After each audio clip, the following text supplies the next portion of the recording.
The University of Manitoba is the home of visionaries, trailblazers, innovators, pioneers, mavericks, defenders, and explorers.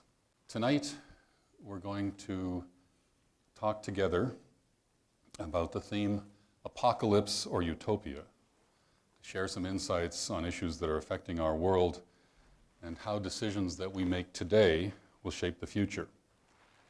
We have trailblazers to talk to us who represent fields that are mentioned in the university's strategic planning framework, things like climate change and food safety and human rights and new materials and culture and population and public health. So the format of our evening will be this. Each of the panelists I'll introduce briefly and ask to speak for 5 minutes on the discussion theme, and then we'll have a conversation. We'll ask them questions and they will speak to us. There will be some wireless microphones available through the room. I'll indicate who will give the next question, and we'll try to wind up just around 8:30 as we promised, and then Vice President Research, Dig Vergias, will present a short summation of the key points. So it's my pleasure to introduce our first speaker from the panel, Professor Brenda Elias, who is an assistant professor in the Department of Community Health Sciences in the Faculty of Medicine and is a new CIHR new investigator. She's co-director of the Manitoba First Nations Center for Aboriginal Health Research. Her research interests include gender health, social determinants, health infrastructures, knowledge translation, Aboriginal health, and research ethics. Brenda, Apocalypse or Utopia?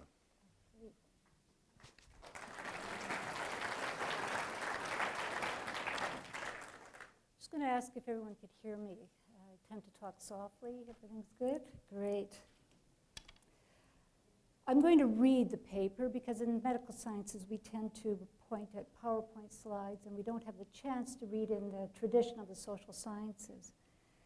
In the health field, we all work for a better world, a good life, a long life, and even a good death. We are not free of apocalyptic thinking. In fact, we generate it to make a difference.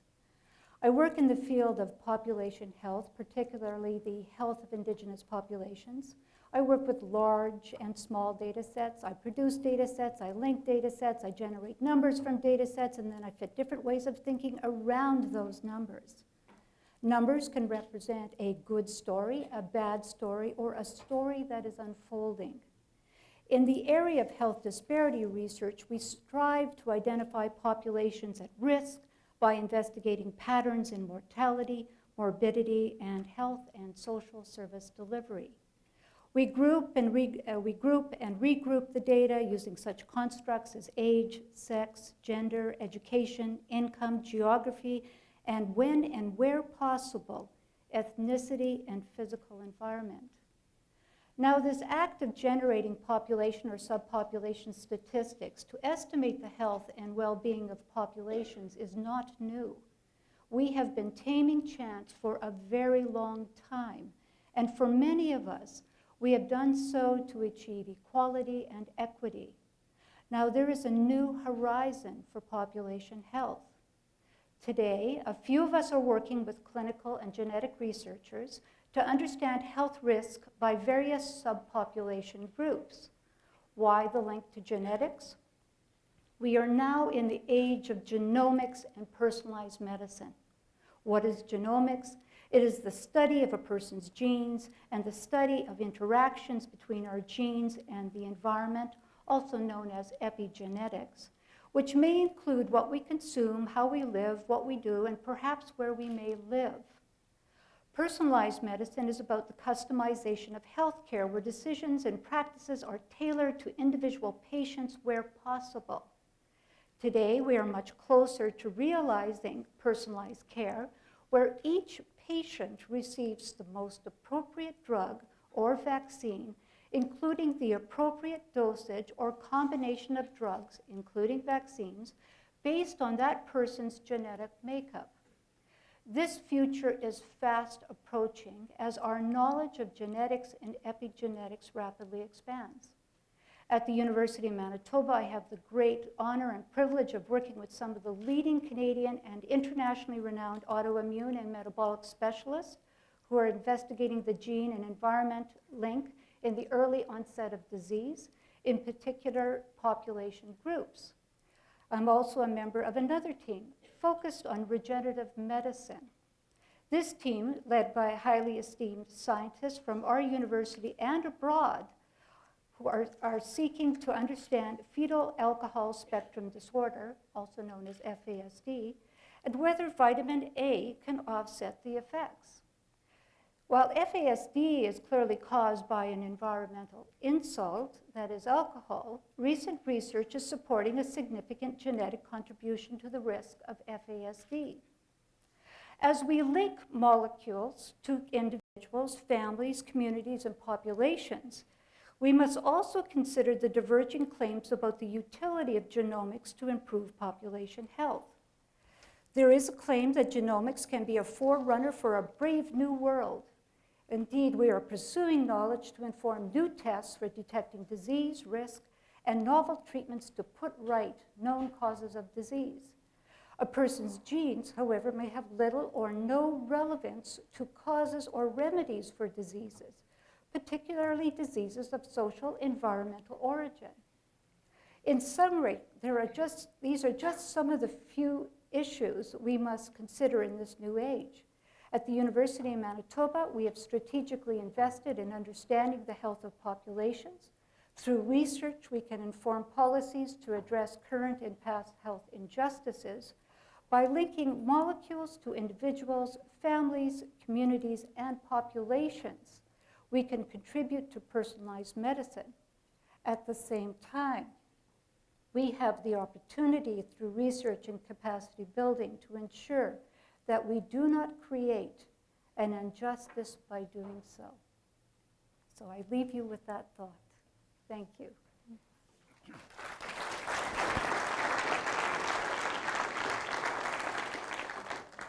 Thank you, Brenda. Our second speaker is David Barber. David has a familiar face in Canada and abroad, well known for his work in climate change. He holds a Canada Research Chair in Arctic System Science.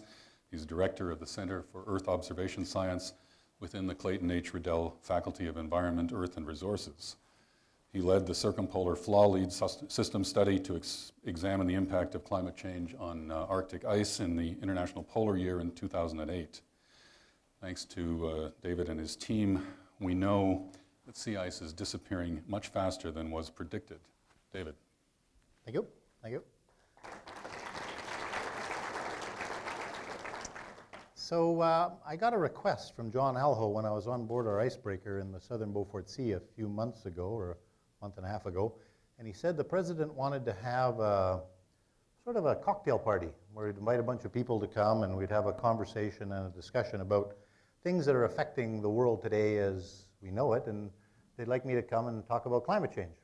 And I thought, well, this sounds like a really good idea. I'd like to go over to his place. There'll be 20 people in the backyard. We'll have a fire. And, you know, there'll probably be a nice single malt scotch we can enjoy, and we can have a discussion about climate change and how it's moving forward. Then I came back from the icebreaker, and we had a meeting last week, and they said, well, in fact, we're having a conversation with 300 people in a boardroom, and what we're going to try to do is get into a dialogue about what these different issues are that we face. So I'm going to try to do this without the single malt scotch. They only provided me with tea. Basically, I work on a part of the planet that is changing extremely rapidly. So you've all heard that sea ice is disappearing in the northern hemisphere, and it's being caused by a warming atmosphere. That warming atmosphere is being caused by humans and our reliance on fossil fuels. Of this, I am quite convinced. It is a debate that goes on in society, though, and this debate is well entrenched in many different areas. Some people feel it's absolutely not true at all, and other people feel it is really true, and then you get a full spectrum of these different perspectives. A few things I'd like to bring into the discussion here once we get into it is that there are many different time scales on our planet Earth. And there have been times when we've been covered with 3 kilometers of glacial ice. We just have to go back 18,000 years ago, and we were in the under the Wisconsin Glacier, and we were, you know, squished flat in this area. Our whole landscape is characterized by that. We can go back millions of years, and we had an inland sea here in central Canada. You can go down to Morden and see the fossils that were aquatic dinosaurs that lived in this inland sea that was very warm. So over these long time scales, the planet has gone through many, many different changes. The issue about climate change is not the length of this long record of what we deal with in the climate system, but rather the short length over which the human civilization occurs. One of the problems we have is there's 7.5 billion of us on the planet now. So when we try to adjust to some changing condition, how do we adjust? Where do we go?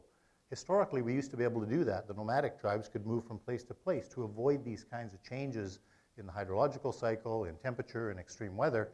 It's very difficult for us to do that now. It's interesting to me that in the George Bush administration, one of the key things that came out about climate change came from the American military. And they put together a white paper that said the biggest thing affecting the security of the United States is in fact climate change, but it's because of the impact it will have on destabilizing governments and the cost that will be associated with extreme events and the political turmoil that occurs when, for instance, you have back-to-back droughts in the Great Plains in North America and they have to come to Canada to get water. So these are the kind of issues that become really important when you think about climate change. It's important to think of climate change as how it affects people and human civilizations.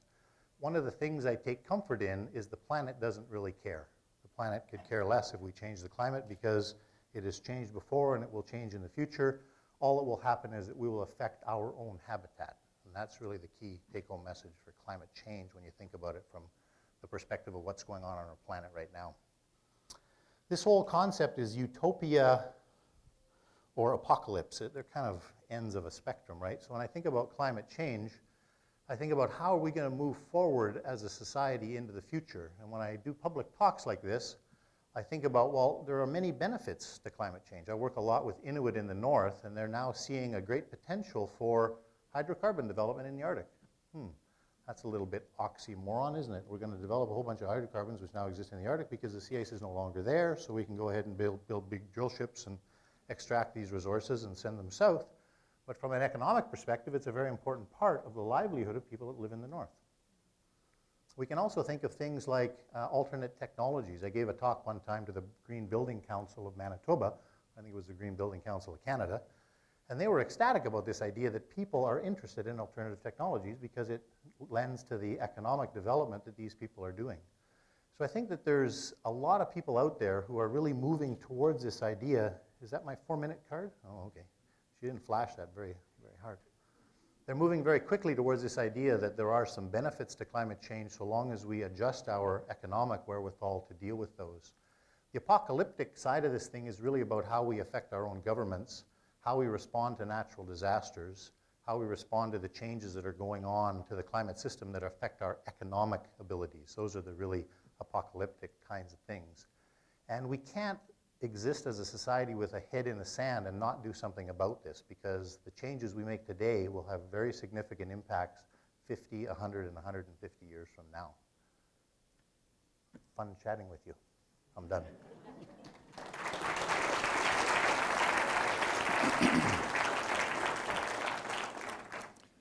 Thanks, David. We can arrange the scotch another day. Professor Karen Busby is the founding director of the University of Manitoba Centre for Human Rights Research Initiative. Professor Busby's research and teaching interests include constitutional law, in particular human rights and equality law, civil procedure, and administrative law. She was recently inducted into the Canadian LGBT Human Rights Hall of Fame. Karen?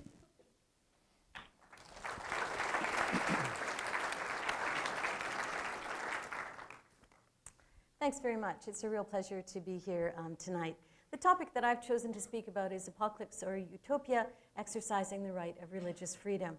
I've chosen this topic in part because we've just observed the 10th anniversary of the 9/11 terrorist attacks on the World Trade Center and on the Pentagon. And some would argue that this event has resulted in a significant curtailment of religious freedom around the world, including in Canada, in the name of enhanced security.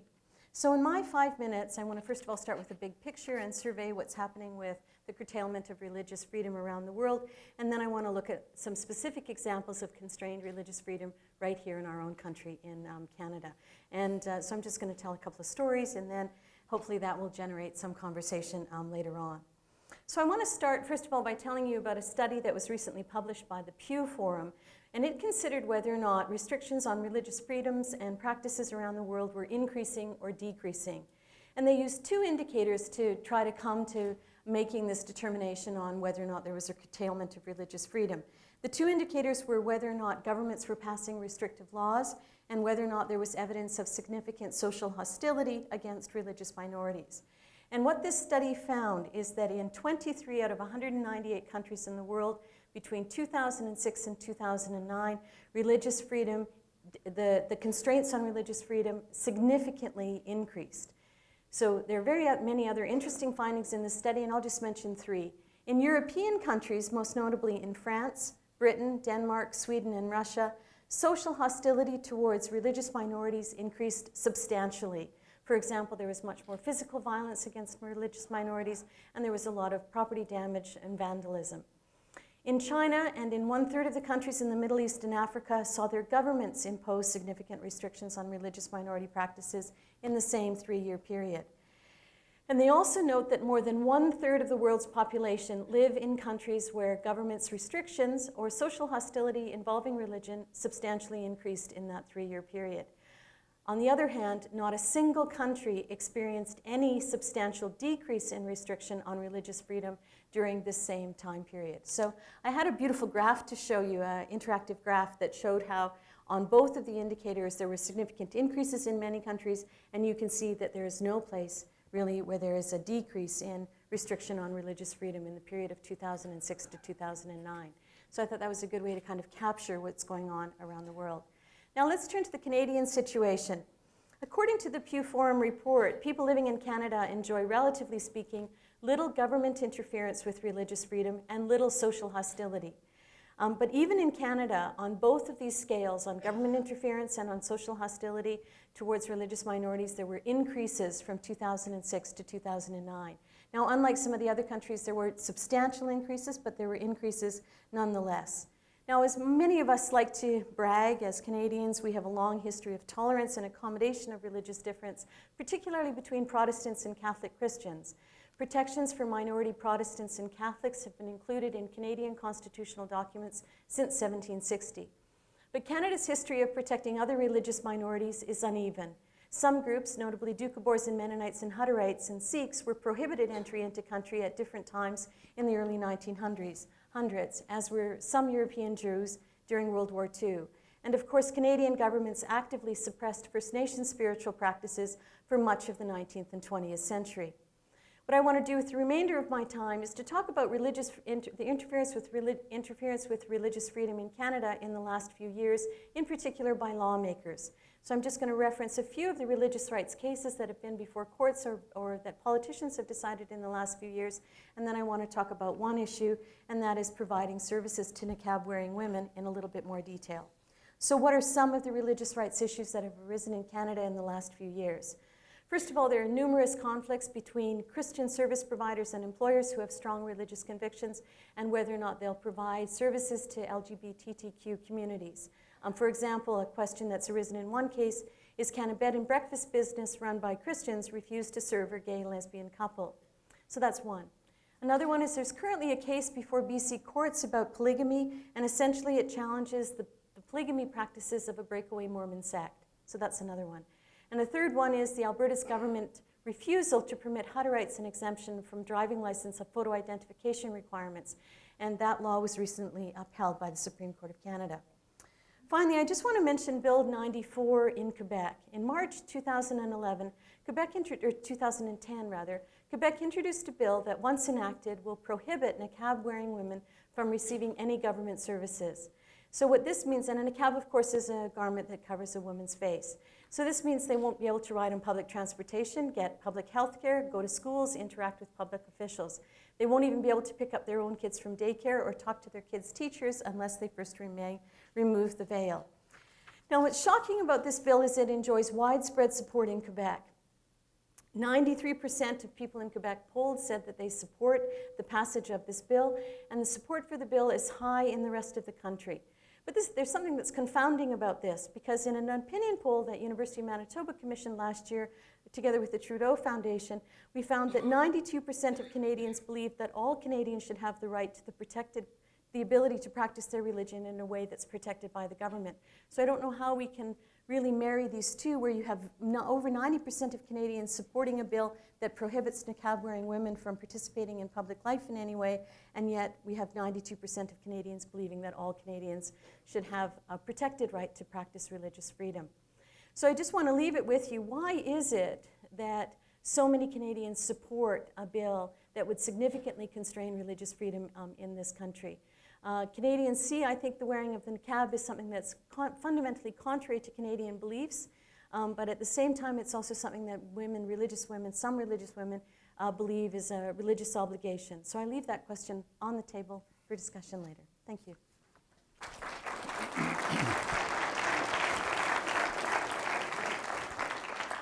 Thank you, Karen. Dr. Rick Holley is an expert who's given a great deal of commentary on foodborne illness outbreaks over the past several years. Dr. Holley is a professor of food microbiology and food safety in the Department of Food Science and the Faculty of Agricultural and Food Sciences. He has an active research program on microbial ecology of meats, use of natural antimicrobials in food, and zoonotic pathogens in animals and the environment. He served on the academic advisory panel for the Canadian Food Inspection Agency and was invited to testify before the House of Commons Agriculture Food Safety Committee and at the Wetherill investigation into listeriosis last year. Rick has given 300 media interviews over the last 24 months. Rick?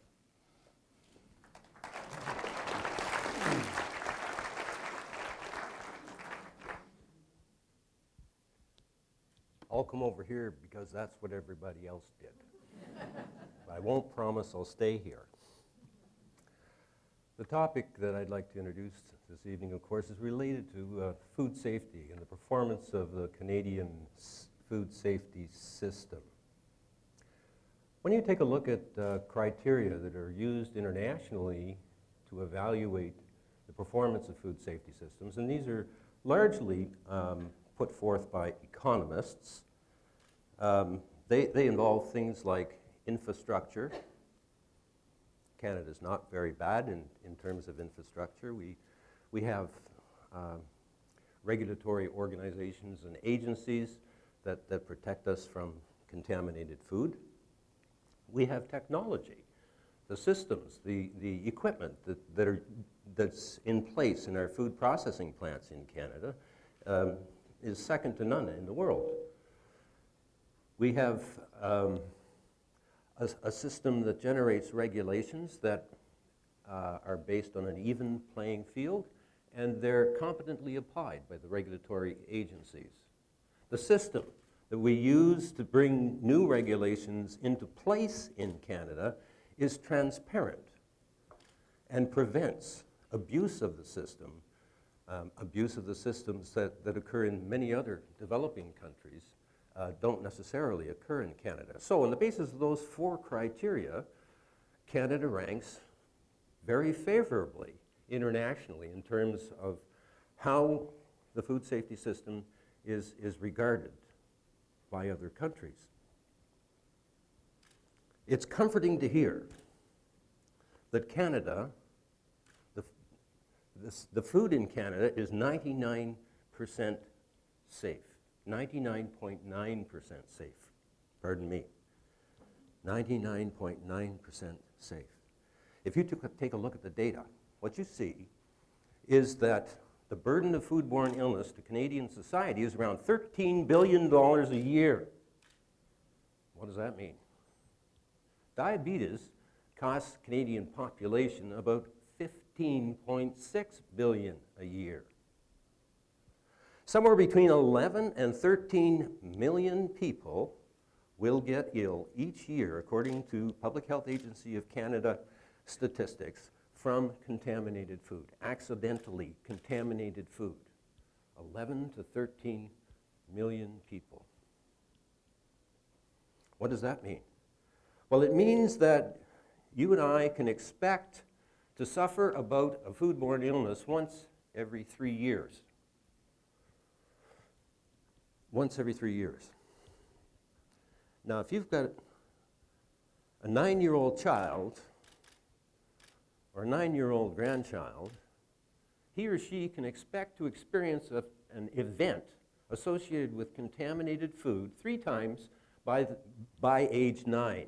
And if one of those encounters involves an organism like E. coli 0157H7 or Listeria, he or she might not make it to 6. Most foodborne illnesses affect 4-year-olds and under. If you take the reciprocal of 99.9%, and that's the utopic figure, and multiply that reciprocal by the 36 billion meals that are eaten a year by Canadians, divide that by 365, and guess what you get? 32,000 people a day in Canada suffer from foodborne illness. 99% safe, you say? 99.9% safe, you say? Close to an apocalypse.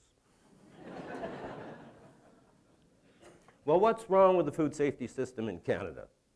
There are several things that need some attention. The first of these, in my view, is foodborne illness surveillance. How close am I to the yellow card? Foodborne, what one? The key was just getting wound up. Foodborne illness surveillance. Look, we do not have in this country a foodborne illness surveillance system. Shocked? If we don't know what it is that makes us sick, how in God's name can we take steps to prevent it from happening again? Short answer, we don't know whether chicken wings or ice cream causes the most cases of foodborne illness in this country. Don't you think it's time we found out? We have no way of measuring any effectiveness, the effectiveness of any of the interventions that might be taken by those agencies in this country that have responsibility for food safety.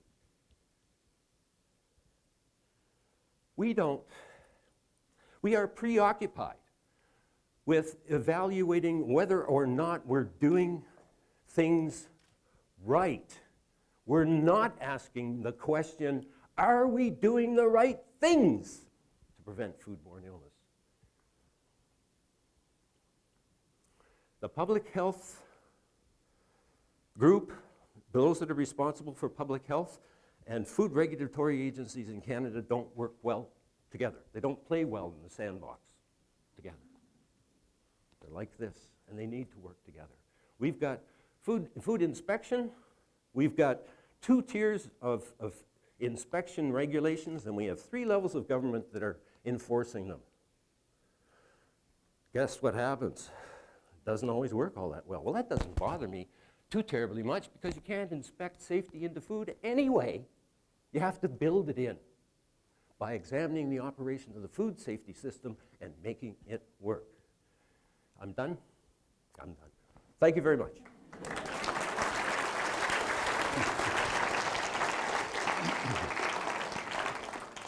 Thank you, Rick. Dr. Diana Brydon is a professor of English, film, and theater and holds a Canada Research Chair in Globalization and Cultural Studies. She founded the University of Manitoba Centre for Globalization and Cultural Studies, where she examines ways to increase transcultural understanding between societies and interdisciplinary collaboration to better address some of the challenges posed by globalization. Dr. Brydon?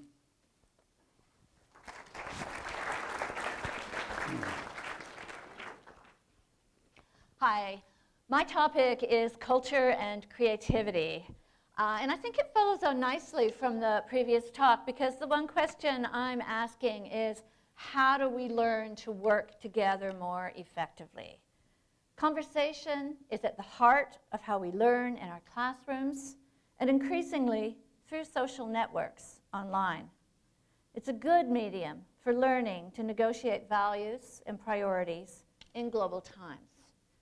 Globalization makes creativity and culture more important than ever. So how can they help us deal with some of the big challenges of today? There's a wonderful TED Talk by Nigerian novelist Chimamanda Adichie called "The Danger of a Single Story." Here she reminds us, in her words, our lives, our cultures, are composed of many overlapping stories. If we hear only a single story about another person or country, we risk a critical misunderstanding. So refusing the terms of the single story enables us to change the frame of analysis, to remember the many ways in which we can take joy in the beauty, diversity, and challenges of this world, and work together to imagine a better one. My work with 3 interdisciplinary, international, and intergenerational collaborative projects involves analyzing the relations between globalizing processes and community efforts to secure autonomy, advancing knowledge and practice for greater public participation and control in the governance of global affairs, and thinking about how the teaching of English can advance those aims. We're experimenting with talking across several borders: disciplinary, national, and sectoral. Through collaboration, we're stressing the value of discovery through dialogue. UNESCO claims the cultural wealth of the world is its diversity in dialogue. What would it mean if we took this statement seriously? If we truly committed to diversity in dialogue, listening hard to those we most disagreed with, to ideas that make us cringe or make us fearful, and to ideas that we privately think are probably misguided. Can we learn to work together for a greater goal? I serve as the North American convener on the Building Global Democracy program. So many decisions are now being made at the global level without democratic input. What initiatives could be taken to allow the people affected by these decisions to have some say in how they are arrived at? What could be done to help people learn more about the current situation and learn to imagine themselves as members of a global community? Diversity in dialogue is crucial for the survival of our planet, but it can be difficult in practice. Through the Center for Globalization and Cultural Studies, we're exploring the ways globalization is changing how we learn, as well as what we need to learn to deal with the challenges of our changing world. Our cluster on national and global imaginaries considers the changing place of the nation state in the world system and the stories that people tell about how they dwell in their local and national places. Home is where culture, community, and citizenship intersect. With increased global movement, belonging becomes more complicated. In our critical literacy focus, we're recognizing that new skills in reading, writing, and community need to be developed for participating in the global conversation. So we have a new 3-year partnership development project, Brazil-Canada Knowledge Exchange, to develop what we're calling transnational literacies. These combine those cross-cultural, critical, digital, and linguistic skills that are necessary for working transnationally today. We're starting with Canada and Brazil to encourage creative thinking about Canada's place in the Americas. Social media enable us to invite people from around the world to join our conversation and to work with us to direct attention into new avenues of engagement. We're shifting away from older broadcast models toward intergenerational and international forms of participation. History, literature, the arts, when studied in cross-cultural perspective, offer different ways of thinking about time, place, and the components of a good society. I find inspiration in the work that colleagues on campus are doing to explore the perspectives afforded by indigenous cosmologies, sustainable imaginaries, linguistic diversity, and decolonizing initiatives. So the university's work takes shape through our ability to renew the research imagination and keep it in dialogue with the world around us. Here in Winnipeg, our sense of place includes a sense of planet, and our imaginations are open to the world. Our strength will come from the diversity of cultural perspectives we can engage in what is increasingly becoming a global conversation. Thank you.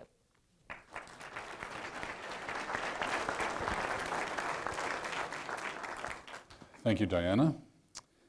Our final presenter this evening is Dr. Michael Freund, who's a professor in the Department of Chemistry in the Faculty of Science and holds a Canada Research Chair in Conducting Polymers and Electronic Materials. Dr. Freund established the Manitoba Regional Materials and Surface Characterization Facility at the University of Manitoba and is currently the director of the Manitoba Institute for Materials. His research team is currently involved in an international collaboration on the development of artificial photosynthetic systems, as well as the development of new forms of organic-based electronics. Michael?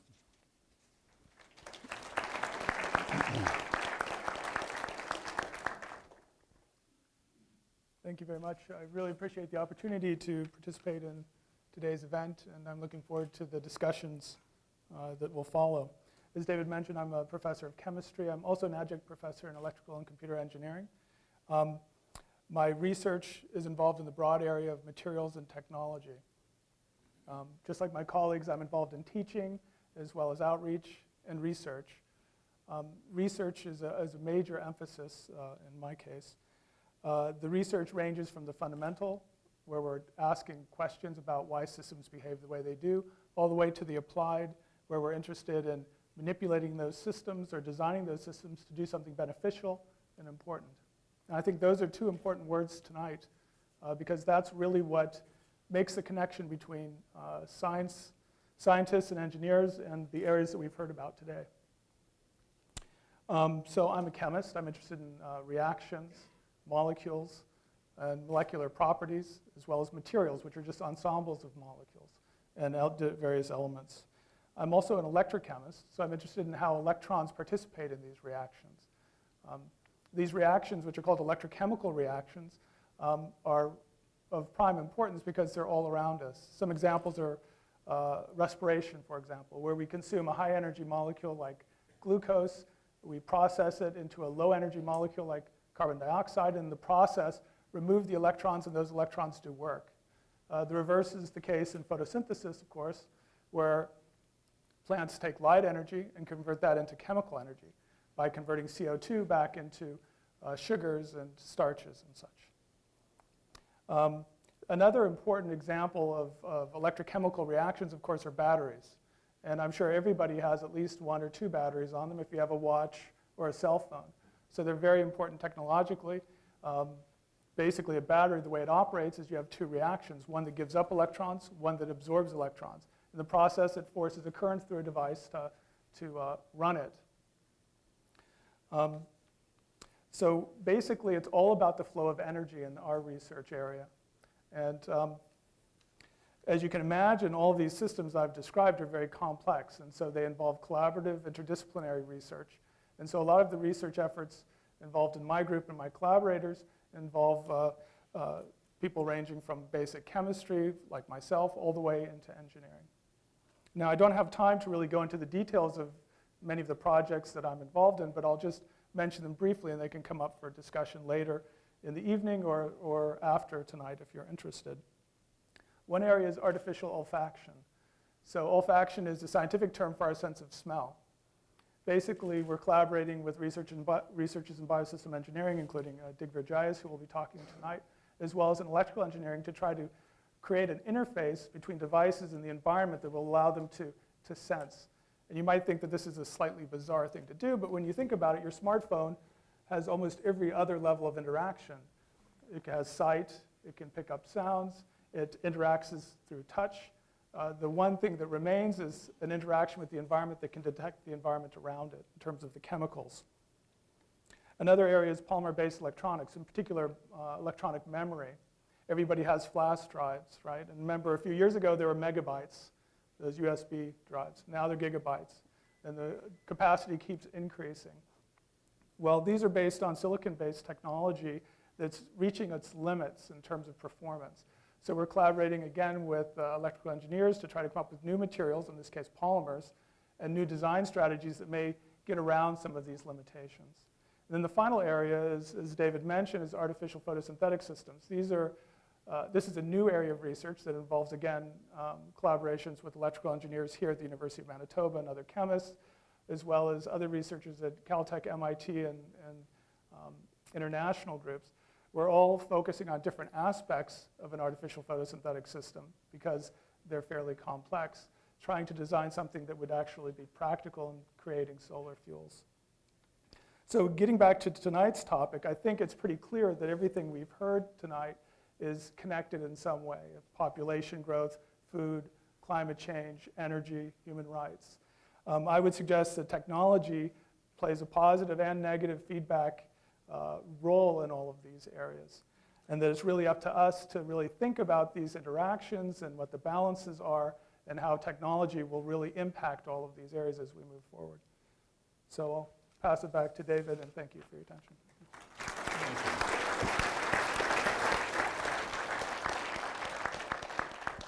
Thank you, Michael. I'm going to propose that to start the questions, I'll ask one question. I'll ask each of the panelists to give a brief answer to a question, and then we'll look for questions from the audience. There are some colleagues here who have microphones who will be, Terry's up here, Chris here. They'll come to you and you can ask your questions, so be prepared. So I would like to ask each of you, perhaps in our generation we're more preoccupied with this, with the criticality of the choice between utopia and apocalypse. Perhaps we think it's more upon us than other generations have, but certainly in each of your presentations you've talked about tensions that exist and the possibilities of moving towards more attractive or less attractive futures.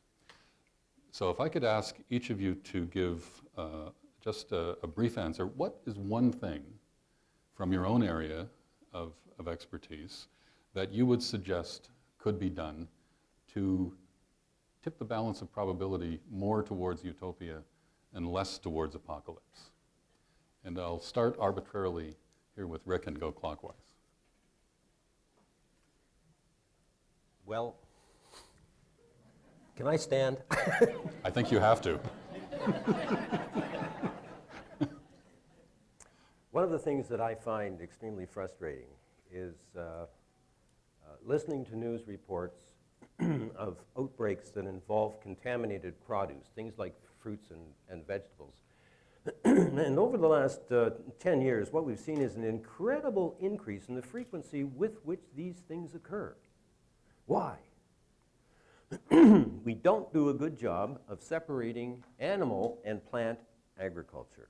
Now, maybe this idea is not going to be too terribly popular among some of the industry, but one of the things that we do, and we don't even consider it to be important, is we feed animals rations that are contaminated with E. coli 015787 and salmonella at a frequency level of anywhere from, well, 25 to 50% of animal feeds are contaminated. We have to break that chain. We take a look at, we do surveys of animals, cattle, and we say, oh my God, 20% of them are shedding E. coli 015787. Now, how did that happen?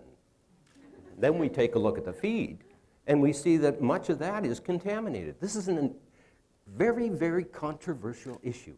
It's extremely complex, but if we want to make meaningful progress to ensure that the next apple that you eat doesn't have E. coli on it, we've got to stop feeding the organism to the animals when we use that manure to fertilize the plants. Thanks, Rick. Diana? I'll stand to. I think we need to find a way to give people hope for the future, because a lot of people feel they don't have the agency to influence the decisions that are being made. And I think that hope depends on rebuilding trust, and I think that trust will depend on getting more democratic input. We have to work together to ensure that our governments make the kind of decisions that we've just heard suggested by my colleague here. So I think there's no substitute for the kind of one-on-one small group interaction that happens in the classroom, no substitute for learning by reading literature or by going to theater to empathize with the situations of other people beyond your own local community. And I think those are going to be the ways that hope and trust for the future can be established. They're slow. We can't expect instant solutions. And I think we do have to start with the small things and do what we can where we are and start working with people who are doing that in other locations. But I think the worst thing we can do is to expect instant solutions. Thank you. Michael. Well, I think one of the main things we really need to do is increase the profile of energy research and the need for energy research. I think students in high school, at least the students I've spoken to, don't really understand how important energy is and the need for energy research and really the need to go into that field. Everybody wants to become doctors and dentists and things like that, but they don't really get a sense of the importance. And I think somebody mentioned the TED lectures earlier. If you watch Bill Gates' lecture in the TED series, which is, it's technology, entertainment, and design, he really emphasizes the importance of the need for a carbon neutral energy source by 2050, with most of our energy being produced by that.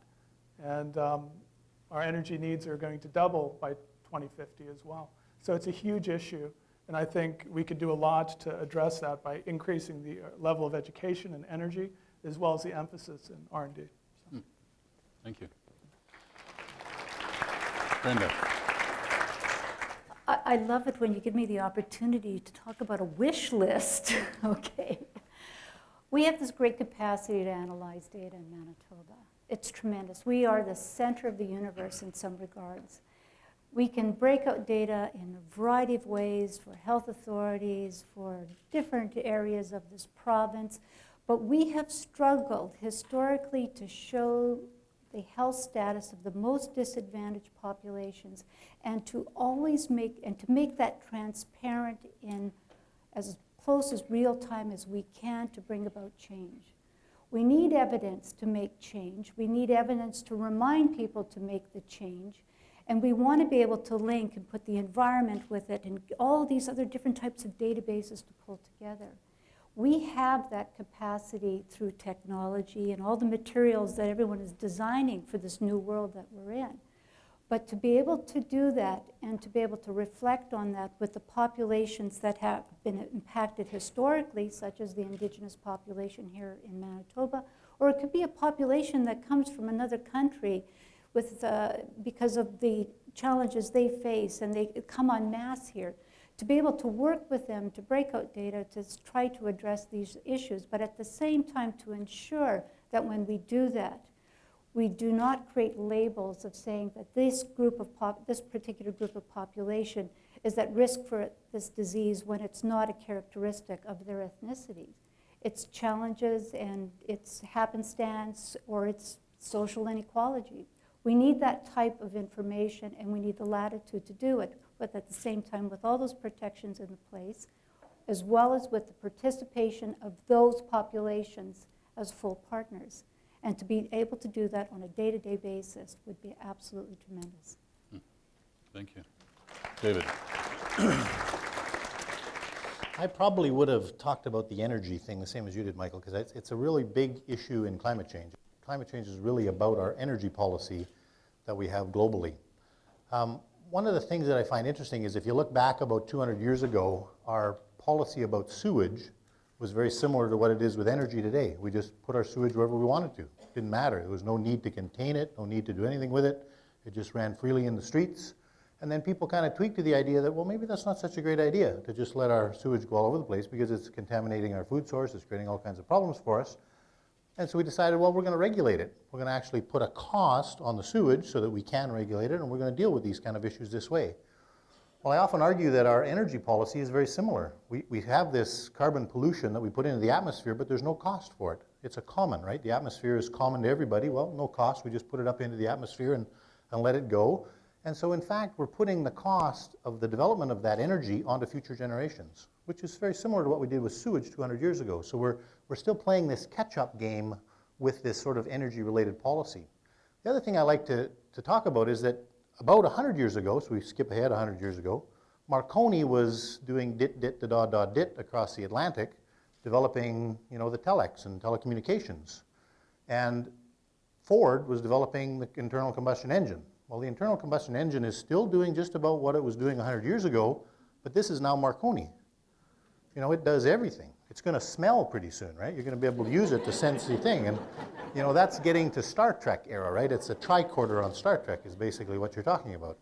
So there's a real imbalance in how we deal with these kinds of technologies. We provided last year $385 billion in income support to the hydrocarbon industry. $385 billion to support that industry. Why do we need to support that industry? It's making huge amounts of money. Why are we supporting it with taxpayers' dollars? Because they have an extremely strong lobby group, and they want to make sure that we generate this kind of technology. Contrarily, with alternative technologies, we stimulated that by about $8 billion. So there's a real big inequity between how we stimulate alternative technologies versus traditional fossil fuel technologies. Thank you. Karen. Well, if I was tried to end on a more hopeful note, what I would remind us is that history has taught us that a peace at a national, international, or even at a local level can't be achieved unless we work towards interreligious harmony. And my fear right now is that we're moving towards much more religious discord in society. And so I think that what we need to do, and I really challenge Canadians to do that, because I think we believe that there's religious freedom in this country. And what I was trying to show is there are some real serious threats to religious freedom in this country. And all of us need to think about how is it that we can move back or move towards a society that really tries to actively think about how we ensure that there can be interreligious, strong interreligious respect. And I don't think that exists right now. Thank you.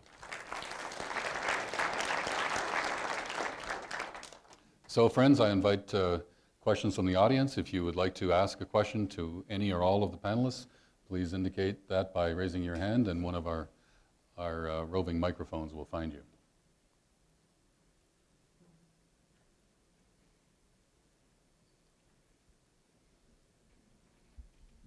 Oh, you're going to hold it? Okay, so I don't get carried away. This is a follow-up question for Dr. Holley on what he had just said. I have a question to do with the manure plant animal cycle. And those of us in the agricultural industry know that manure is an organic fertilizer. And I guess I'm not convinced that it can be entirely replaced. There's not enough, I don't think, with green manure crops to do it. So what are those within the organic food production cycle going to do with your concern about the pathogenicity of some things related to manure? How can we solve this problem? Because manure as an organic fertilizer is a really important component of agriculture.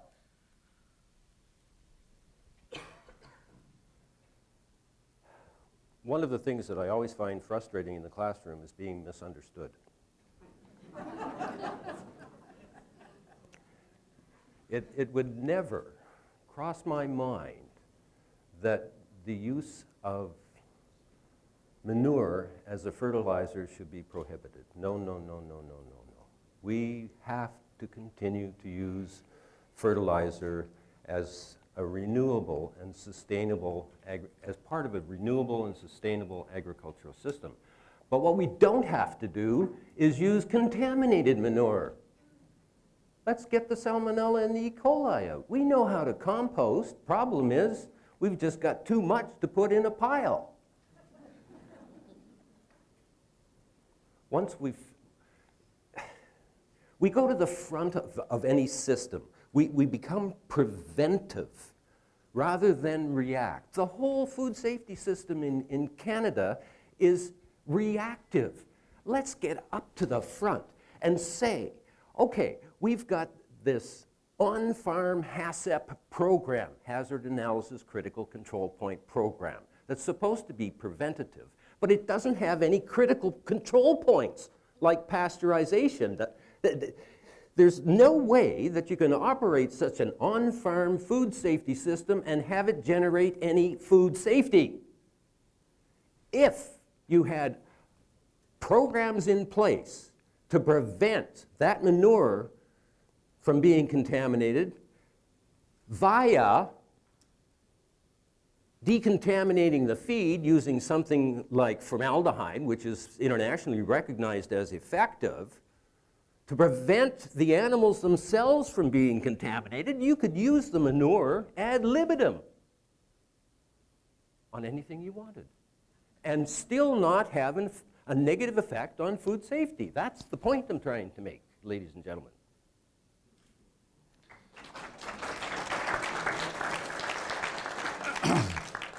I'm just going to encourage you not to feel so inhibited when you're answering your question. I see a question up in the back. I want to go back to the first question that was asked and you all answered. I'm intrigued. I found it fascinating. Is there one answer that would actually be a problem for somebody else right here? Or the answer, the solution that you found for one area, could it be actually additional utopian scenario for somebody else, or can it actually be counterproductive? Because we are connected not only geographically, various ways, but even in this, the answers that you gave could all be springing up in some way, connecting each other. I'm curious, reflection on that. Any observation, David? I'd like to address that one. Climate change, from my perspective, relates to people all the time. And I think the comments that were made about religious freedom strike a chord with me, because as we put our societies under increasing pressure, there's more and more problems. There's economic issues we have to deal with. There's natural disasters we have to deal with. There's flooding. There's hurricanes. There's tornadoes. That makes people a lot less tolerant, as a general rule. And that lack of tolerance, I think we start to see, particularly because of our urbanization. We've gone into this mechanism of urbanization, which also relates to climate change, because of this idea that we all now live in cities, and we don't really pay much attention to the environment anymore, the natural environment of our planet. That also adds stress to the human system. And I think that's really one of the things I'm most concerned about when you think about the negatives of climate change, is how it affects people and the intolerance that people have. I would really like to see us go back to the Greek era, when they were the glory days of the universities, when we could have discussions like this in the Agora, and everybody was fat and happy and there was no problems. Except there were no women or slaves. I was just going to say, except there were no women or slaves there back in the exchanges about the Agora. But if I can jump in, sure. I think that's what I was trying to get at when I talked about the danger of the single story, because there will always be disagreements. In the global democracy program I'm involved in, we can all agree that, in a general sense, that democracy should be rule of the people, by the people, for the people. But then we have huge disagreements about who the people are, what it might mean by the people, what it might mean for the people, because we all have very different visions of what a good society might be. And I thought, in response to the question about the current case in Quebec, a friend of mine said to me, someone who is usually very politically correct, she said, "I know this isn't politically correct, Diana, but I've worked all my life for women's rights. And when I see a woman in the full hedor, niqab, I feel that she has slapped me in the face." And this is what I was trying to point to. And I said, there are really difficult moments. How do we get those two people talking to each other? How do we get beyond those barriers where one person feels that another person's decision is a direct threat to her freedom, to her life, to her autonomy? And my answer is that I think we do need to start talking to each other more. I think we do need to have more discussion in our classrooms, more education in our classrooms about what these values of other religions, but not just other religions, other political systems, other worldviews are. It's a very slow process, but I think in the end it will be the only way that we will be able to come to at least respect other people's decisions and their right to make those decisions, even if we still think their decisions may not be correct. Thank you.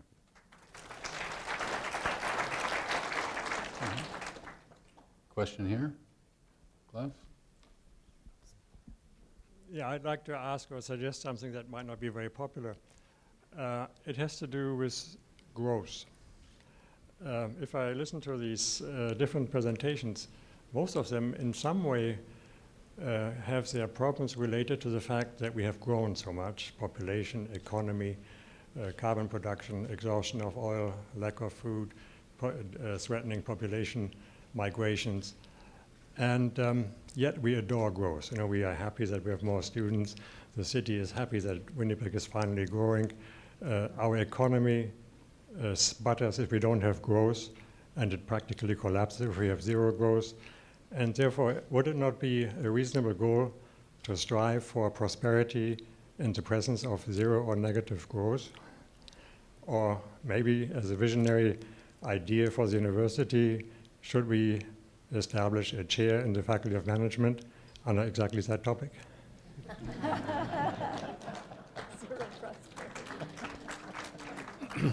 Was that a question for the president or for or for the panelists? Any response? Oh yeah, I could do that. Rick?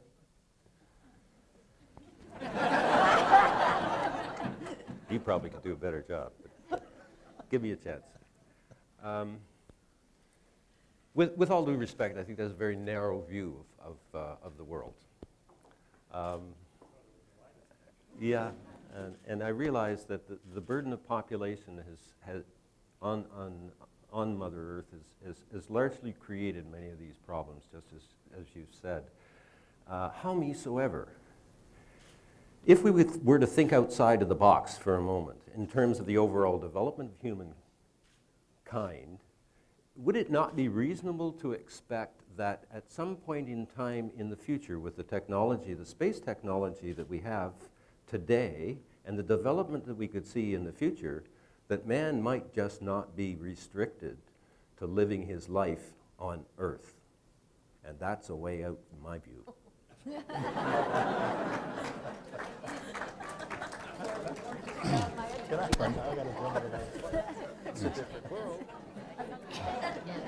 So, other questions?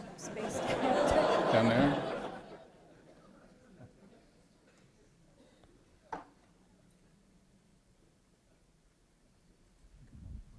All right. Yes, I enjoyed the presentations very much, but there's one in connection with the food industry. We have a population that seems to be getting sicker. We have more medical requirements. We have more money being spent on hospitals, but we're not doing the fundamental research on the food as to why this is affecting the population. For example, the number of additives that are put into food today is absolutely astronomical compared to what it was when I was a kid, and I don't think any of them are helping our health. In fact, I have a particular interest in this because my dear lady here found out what was affecting me. It was a synthetic additive that was put into food. And I think that we've got to do some fundamental research to try and find out why this is happening and what the effects are on the population.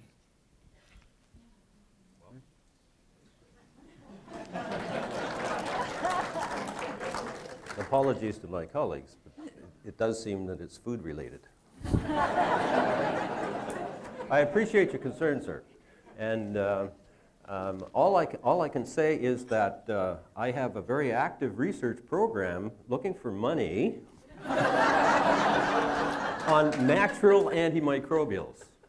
However, that being said, and that was half in jest, the programs that have been in place and operated by Health Canada have established that, on average, the toxicity of the permitted additives that are used in foods, whether they are used to stabilize flavor or texture or prevent microbial growth, have little or no recognizable toxicity within the criteria that we have available to us to evaluate them today. Now, that's not to say that issues can arise due to idiosyncrasies or accident, and it's the latter which is really of great concern to me. We don't, quite apart from the additives, let's just for a moment take a look at the natural toxicants that occur in food, about which we have very little information in terms of chronic toxicity of those products of fungal growth in a variety of food products, the mycotoxins. We're really only starting to understand what long-term life exposures to some of these carcinogenic mycotoxins are. And I would agree with you, we need to have much more information about these so that we can head off any potential problems in the future. Right now, we're living with these issues because we don't think there's a problem, but we really don't have the methods to evaluate them properly. It's not ethical to feed people grain that's contaminated with mold that produces mycotoxin. That's the difficulty. Thank you, Rick. Now, friends, I would really like to see a question from this third of the audience. This bank has produced questions, the central bank has produced questions. Some of us up here might wonder whether you folks on that side of the room are awake and listening. So I'd look for a question from over there, and I do know people by name over there, and I'm quite prepared to center someone out if I don't see hands going up fairly quickly. There's a hand at the back there.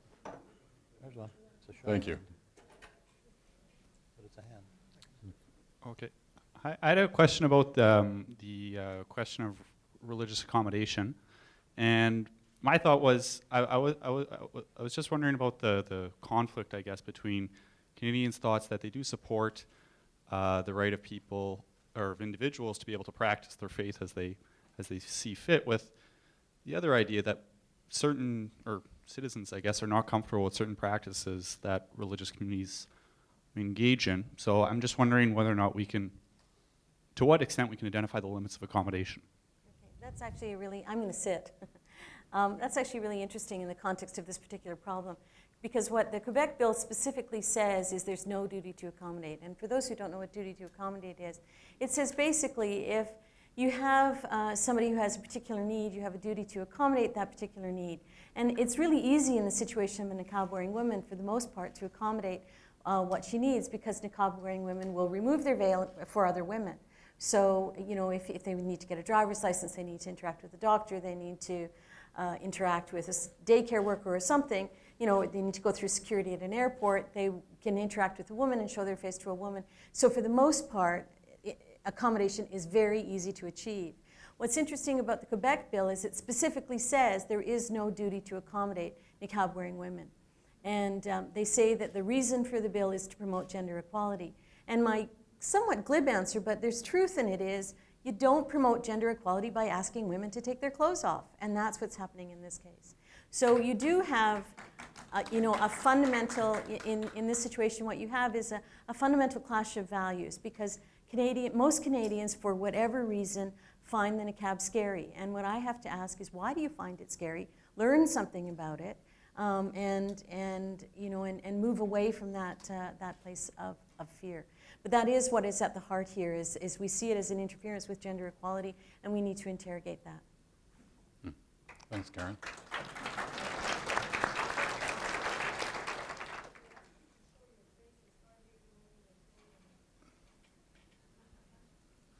So, question over here, Carol?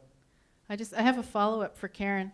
So how do you take that to the West Coast and allow for the situation at Bountiful.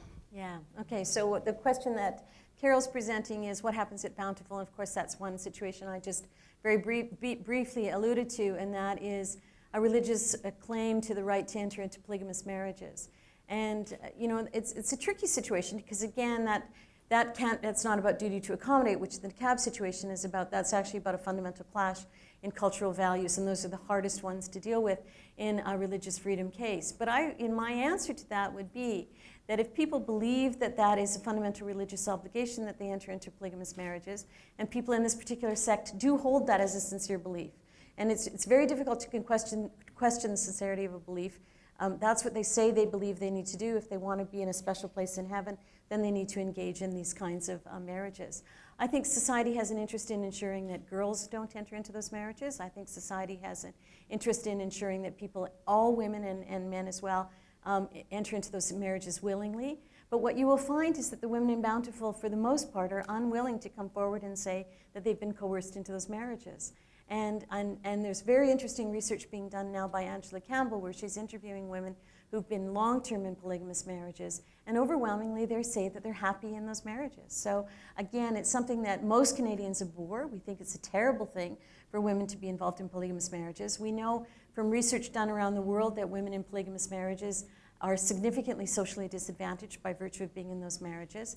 But the research in Canada is showing that they're not significantly disadvantaged. We do have laws that can take care, of course, of the abuse of women, of the abuse of girls, and forced marriage and so on. And in my view, those are the laws that we should rely on. So it's hard to say what will happen with the BC Court of Appeal on the reference on the legality of the polygamy laws, but I suspect that they will find that they're unconstitutional. But we'll see. Other questions? Chris, down here.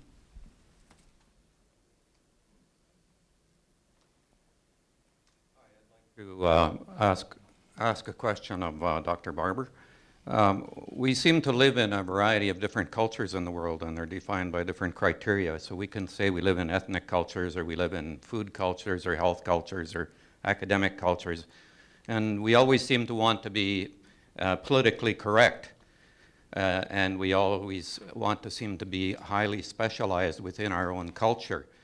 But there is one universal culture that seems to trump everything else, and that's the biophysical laws of the earth we live in, and that create our habitat and make it possible to live here.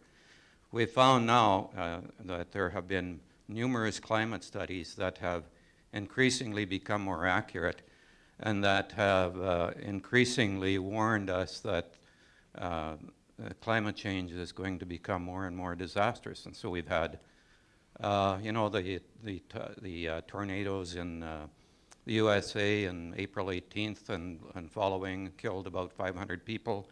The Indus Valley flood, River Valley flood last year killed about 10,000. Again, they say this year that flood is getting worse. All of these probably related to climate change. And if I recall from the International Panel on Climate Change, that their definition of how climate change influenced the world, it would put these events squarely in that position, that they are at least, say, 40% a result of climate change. So where our death rates are increasing, the media, the formal educational system doesn't often tie the death rates to climate change. And I'm wondering how we mobilize people to take some action collectively on this very, very serious problem. When I saw Dr. David Suzuki carry his grandchild and start crying because he felt he couldn't do enough for his grandchild, it made me realize that I feel the very same about my grandchildren. And I think a few of you probably have grandchildren as well. So I'd like to know how we mobilize people to take some positive action on climate change and reduce the carbon dioxide in the atmosphere and oceans. How much time have we got? Yeah, that's the million-dollar question, or the billion-dollar question, or the, you know, what are we going to do as a society? I think that's really what David was thinking about when he was thinking of this continuum from, you know, something that's really bad for society to something that's really good for society.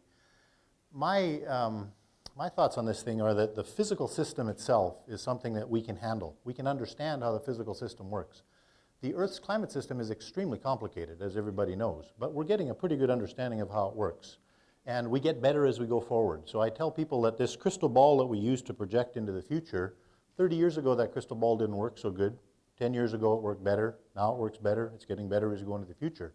The really, really complicated part of this is all the heads that are sitting on your shoulders in this audience. That's the complicated part. The social science sides of this issue are really the key thing. How we mobilize people, how we engage people in this process. I just got a letter across my email yesterday that the sea ice in the Northern Hemisphere has gone below the 2007 minimum that we had seen, which was a really fantastic drop in the sea ice cover in the Northern Hemisphere. At that time, in 2007, I did about 30 different interviews on the day that this result came out. This result came out 2 days ago, and I didn't get a single call from media about it, because people don't really care. They're not interested in listening to this anymore. They want to move on to something else. They've all got things that are going on in their lives, and they're saying, you know what, I can't do anything about it anyways. So just let somebody else worry about it. And the politicians are kind of going the same way. They're going, well, you know, mostly people are interested in jobs. So let's go and let's get that pipeline going, because that pipeline is going to generate 2,000 jobs. Now, there are a lot of people and a lot of, I would call them the sort of mid-level governments, like the states, some of the individual state governments, some of our individual provincial governments, that are doing some really remarkable things that are under the radar, if you'll sort of excuse the pun. And individual people are doing things like that. Like my own case, I built a house this last summer, and I got to design the house myself to look at how I would build it. So I thought, well, I live in Manitoba, let's put lots of windows in the south, all facing south. Drive around Winnipeg and see how many houses don't have a single window facing south. Well, what a strange thing. When you're in the middle of winter, it's January, the sun is nice shining in your window. Isn't it great to curl up with a book in a sunbeam in the house in January? But it also cuts your heating bill enormously. So I did that, and I put a geothermal system in my house, so I have no hydrocarbons heating my house. And my heating bill in January last winter, when it was minus 40, was $50 a month. That's what it cost me to heat my house. Now, I went and told the geothermal guy this, and he says, well, geez, that's way better than most of the geothermal systems are doing. And I said, well, I've got this big bank of windows on the south side of my house. And both of those things in combination mean I save a lot of money. Instead of the geothermal system paying for itself over a 7-year period, it'll pay for itself in a 3.5-year period. So these are technologies that already exist today. People are starting to drive electric cars. They're starting to drive hybrid cars. They're starting to get rid of SUVs with only have one person in them. And that's mostly because the cost of gas is going up. And people are saying, well, I can't afford to drive my car. My daughter can't drive her car because she doesn't have a job, and dad's not going to put the gas into it. She has to get a job to pay for the gas, and she realizes that, man, to fill that tank up, it costs me a box of beer on the weekend. Well, I'm not going to drive the car because I'd rather buy the box of beer on the weekend. So there are things like this that are happening, and they happen at a grassroots level. The public gets together and says there are economic things that are happening here that are beneficial to me, and I take a lot of positive solace in that fact that this is happening. I'm also not one of the doom and gloom sayers about climate change. I think that there are some positive parts to what's happening in climate change. There's some negative parts to what's happening with climate change. But mostly it's going to be about how we respond as a public and how we deal with things as a public. The big thing that we have to do is make it an even playing field so that technology and innovation, when we talk about building universities using technology to build things, that they're on the same level playing field as the hydrocarbon industry is. And right now it's totally like this. It's not a level playing field at all. That needs to be redressed. And I think it slowly is happening, and I think that the people that are interested and motivated for alternative technologies are really starting to make some inroads. I just came back from China in June when I was there, and it's amazing to see how the Chinese are developing alternative energies. You would think they would be the ones really pushing hydrocarbon, but they're not. They've jumped ahead of us, and they're saying alternative technologies are going to be where the industry is going to be in 20, 40, 60 years, and they're leading the way, and the North Americans are going to have to catch up when you think about alternative types of energy production for our societies. Thank you, David.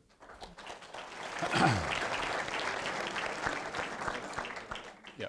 Folks, I know that there are more questions, but I'm very concerned that we don't take advantage of having people stuck in a room when we announced that we would finish by past the hour. So I think my colleagues will be available if you want to ask questions after. But I'm now going to invite Digvir Jayas, who is the Vice President Research and International of the university, to tell us how to achieve a brilliant future based on what we've heard tonight.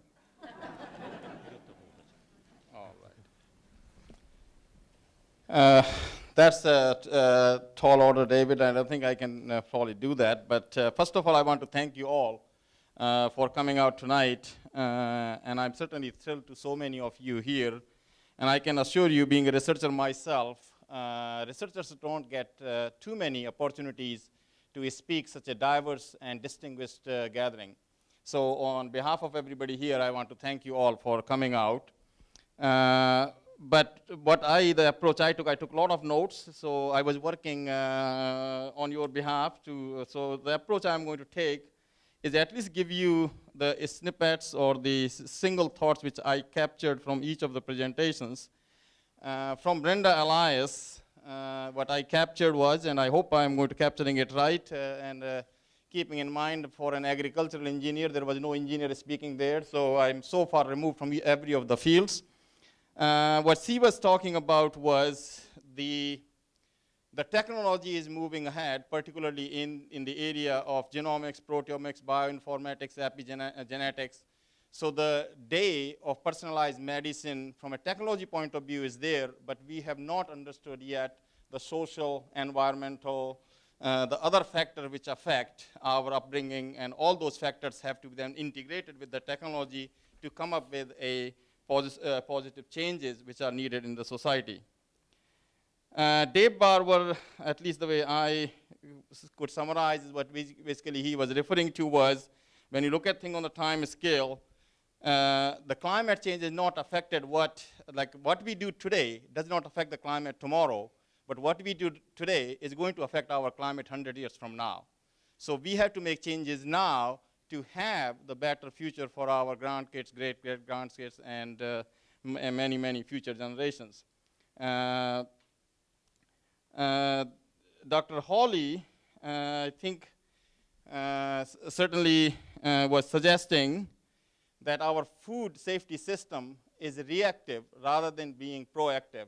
And I think we have to think around the food safety system being more proactive rather than being reactive, and then implement, by being proactive, you can avoid contamination rather than dealing with the effects of the contamination.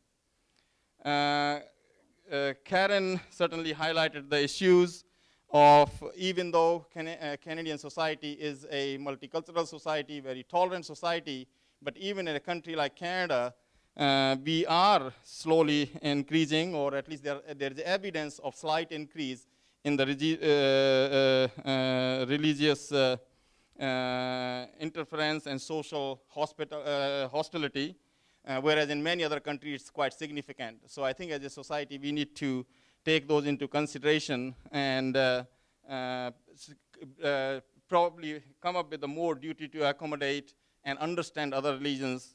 And that leads to the comments, Diana Brydon's comment, that we should not be making decisions based on a single story, but try to understand multiple viewpoints and take all those into consideration when we are developing the solutions which we want to then apply on a global scale. Michael certainly focused on the looking at, and the one thing I got out of Michael's talk was basically what he was highlighting was that today's problems are very complex problems, and when you're dealing with a complex problem, you cannot work just on a disciplinary basis.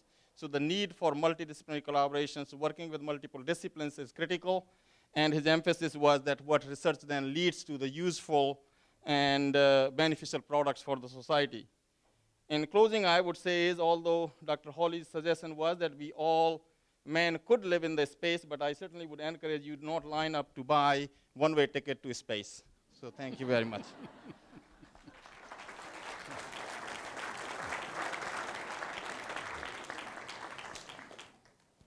Thank you, Digvir. The American poet Richard Wilbur has a small poem entitled Worlds that says this: "For Alexander, there was no Far East, because he thought the Asian continent ended with India. Free Cathay at least, did not contribute to his discontent. But Newton, who had grasped all space, was more serene. To him, it seemed that he'd but played with a few shells and pebbles on the shore of that profundity he had not made.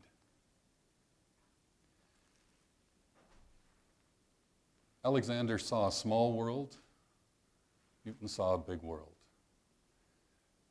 What the University of Manitoba is all about is seeing bigger worlds and bigger opportunities and entering into the dialogue that will help us shape a future that's attractive for us to live in as a society, building bigger futures for our students and for the communities in which we and our students live and will make our lives. So I want to thank my colleagues who were part of the panel tonight. This was really, I think, an amazing way to start this series of visionary conversations. Appreciate the diversity, the intensity of engagement with these various academic disciplines, the revelation to us of, I think, bigger worlds and bigger possibilities, and the responsibility that we all have to help shape that future. And I want to thank all of you for being willing to come and be part of this. First of our visionary conversations. We're excited about the possibilities over the rest of the year. I must say this is one of the things that for me is just one of the delightful aspects of being university president. It's possible to dilettantishly dabble in so many different areas and talk to so many different colleagues who work on so many important and different ideas. So if you've enjoyed this evening, I'd invite you to return for our next visionary conversation on creating livable cities, certainly something of concern to us here and around the world, October 18th in this room, again, 6:30 to 8:30. So thank you very much for being here. We look forward to sharing other evenings together throughout the year. And thanks again to my colleagues.